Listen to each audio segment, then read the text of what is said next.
एक समय की बात है, एक छोटे से शहर में एक व्यापारी रहता था। उसका नाम राजेश था। राजेश के पास कोई बड़ा व्यापार नहीं था, लेकिन उसकी मेहनती और जुनून से भरी आवाज थी।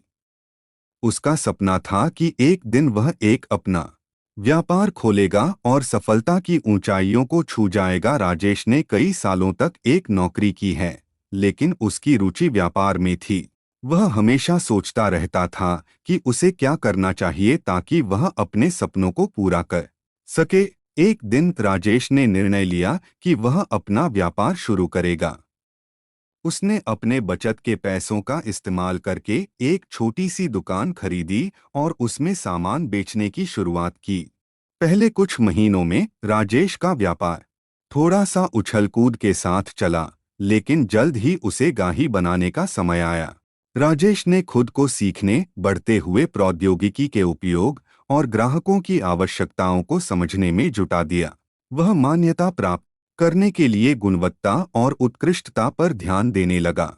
इसके परिणामस्वरूप उसकी दुकान का नाम शीघ्र ही लोकप्रियता में आया और लोग उसकी सेवाओं की प्रशंसा करने लगे।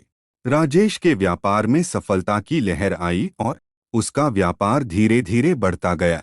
उसने दूसरी दुकान खोली और अपने व्यापार की विस्तार की। राजेश की सफलता का राज उसकी मेहनत, समर्पण और आत्मविश्वास था। वह कभी नहीं हारा और हमेशा अपने लक्ष्य की ओर बढ़ता रहा। वह अपने संगठन को विकसित करने के लिए नए आइडियाओं पर काम किया और नई बाजारों में उत्पादों की पेशकश की। आज राजेश एक सफल व्यापारी के रूप में पहचाना जाता है। उसकी कहानी और उसकी सफलता दूसरों को प्रेरित करने के लिए एक मिसाल के रूप में साझा की जाती है। राजेश ने सिद्ध किया कि मेहनत, आत्मविश्वास और निरंतर प्रयास ही सफलता की कुंजी होती है।